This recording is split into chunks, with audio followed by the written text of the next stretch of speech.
Hello my students, Ashok Bhatt का channel में आपका स्वागत है। कैसे हैं आप लोग? आशा करते हैं कुशल मंगल होंगे।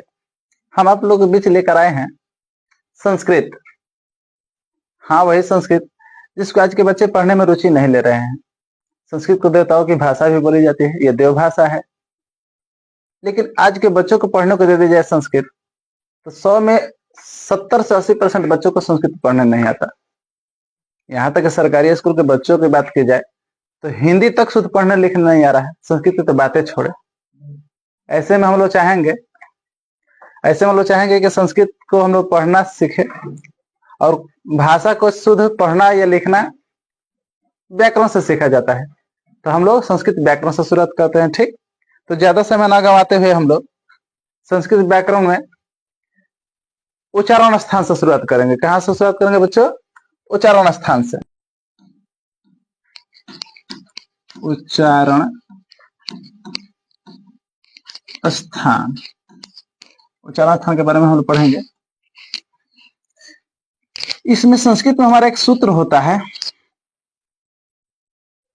अकुह विसर्जनीय नाम कंठ।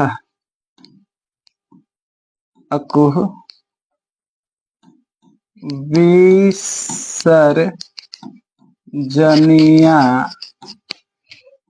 अकुह विसर्जनीय नाम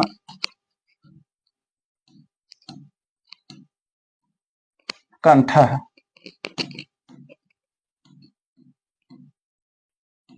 इस सूत्र की व्याख्या करेंगे हम लोग। इसका मतलब क्या होता है? ठीक, जो शुरू का जो आप लोग अ देख रहे हैं, अ का मतलब होता है अजात की दोनों। अजात में हमारा आता है अ और आ। क्या आता है हमारा? अ और आ, अ प्लस आ। फिर इसी तरह से इसमें जो कु है, इस कु का मतलब होता है क वर्ग। क्या होता है? क वर्ग। वर्ग का मतलब समझ में आ रहा है बच्चों? वर्ग का मतलब क्या होता है? क्लास। क्या होता है? क्लास। तो क का क्लास, क्या कहने का मतलब है? क का क्लास। तो क के क्लास में कितने बच्चे पढ़ते हैं? 5 बच्चे पढ़ते हैं। क ख ग घ अंग। ठीक है, तो यहाँ पर हम लोग लिख भी सकते हैं कि क ख ग घ और ये अंग। ठीक, क ख ग घ अंग हो गया। और ये ह कह रहा है, क्या कह रहा है? ह भी है इसमें हमारा, ह। और एक शब्द और है विसर्जनीय। विसर्जनीय का मतलब होता है विसर्ग। क्या होता है? विसर्ग। विसर्ग उसी को बोलते हैं जो ये होता है दो बिंदु ना, इसको हम लोग विसर्ग बोलते हैं। क्या बोलते हैं बच्चे? विसर्ग। इतना को कंठ से बोला जाता है। किससे? विसर्जनीय नाम कंठ। इतने नामों को किससे बोला जाता है? को कंठ से बोला जाता है। कंठ से बोला जाता है।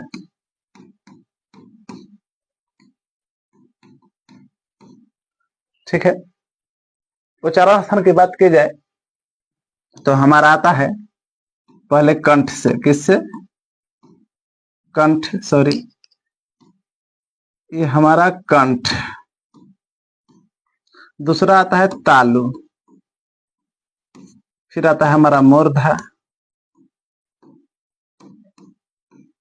कंठ, तालु, मूर्धा। फिर दंत आता है। फिर ओष्ठ आता है। क्या आता है बच्चों? ओष्ठ। ठीक, तो हम लोग का पहला इसमें पढ़े कंठ। क्या? कंठ। ये अभी जितने भी वर्ण लिखे गए इसको कंठ से पढ़ा जाता है।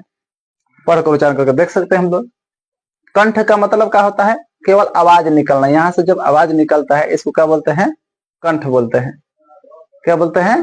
कंठ।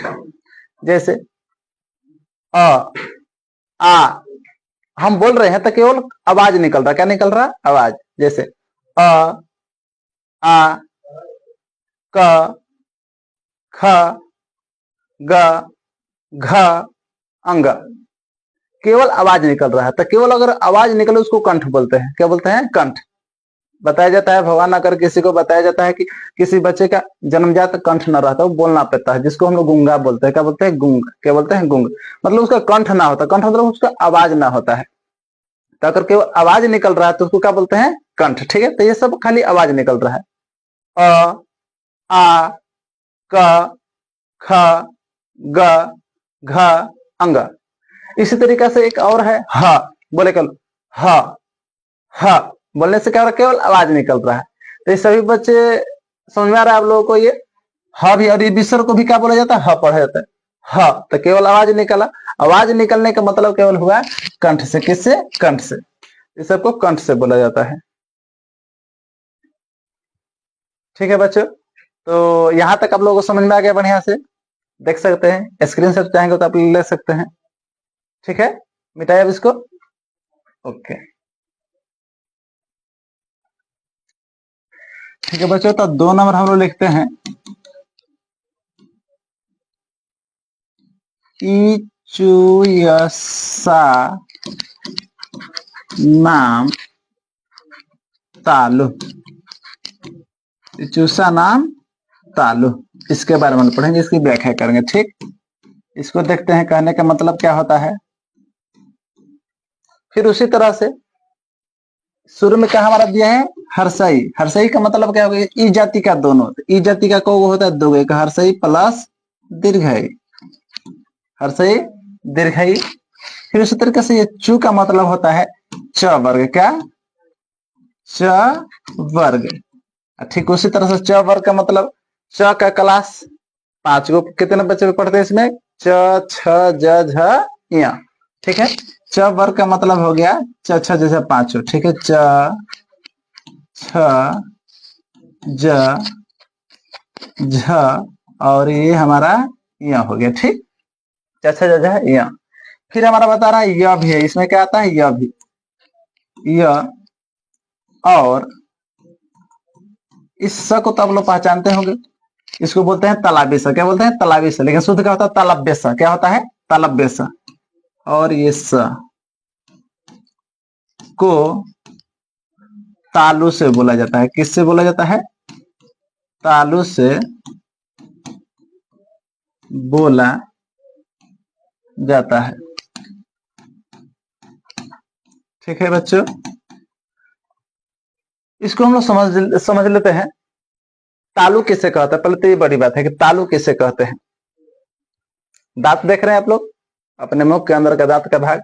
दांत से जस्ट ऊपर का जो मांसल रचना है, दांत का जस्ट ऊपर वाला जो मांसल रचना, जैसे हम लोग कहते हैं ये दिख रहा है बाहर का, इसके जस्ट अंदर से दांत से जस्ट ऊपर वाला मांसल जो रचना है उसको बोलते हैं तालु। क्या बोलते हैं? तालु। बहुत लोग कंफ्यूज हो जाते हैं बच्चे कि तालु किसको बोलते हैं। ठीक है, तो इसको तालु बोलते हैं। दांत से जस्ट ऊपर वाला जो है हमारा मांसल रचना, उसको तालु बोलते हैं। तो तालु से बोला जाता है ये हर्षई दीर्घई। यहाँ पर क्या होगा? यहाँ पर जी भी यहाँ पर सहायता कर रहा है।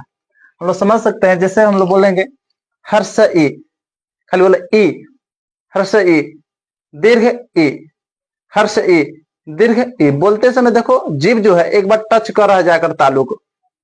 हर्ष ई दीर्घ ई। उसी तरह से हमारा च वर्ग, च छ पढ़कर देख सकते हैं हम लोग।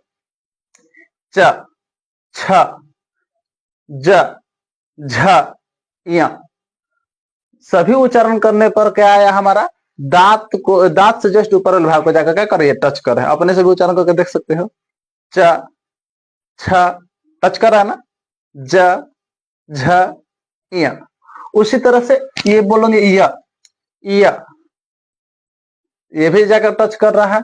और इसको बोलते हैं तलाबी सा। तलाबी सा का मतलब तालब्य सा। क्या होता है? शुद्ध होता है तालब्य सा। तालब्य सा। लेकिन भोजपुरी भाषा में इसको क्या बोलते हैं? तालाबी सा। क्या बोलते हैं? तालाबी सा, जो कि शुद्ध इस तरह से लिखा गया तालब्य सा। ठीक है, तो इसको भी पढ़ने का मतलब होता है, ये आगे हम लोग वीडियो में पढ़ेंगे। ठीक है, तालब्य सा तालु पर जाकर ठेकेगा। जैसे 3 हमारे स होते हैं, तलाबी स, मूर्धनी स और दांती स। तो स बोलेंगे स, उसी दांत के जस्ट ऊपर वाले भाग का जब टच करेगा और जो स बोला जाएगा वो बोला जाएगा क्या? स, तालबी स, स। इस सभी का उच्चारण स्थान क्या है? तालु है, और इसलिए इन सबको तालबे वर्ण भी कहते हैं। ठीक है।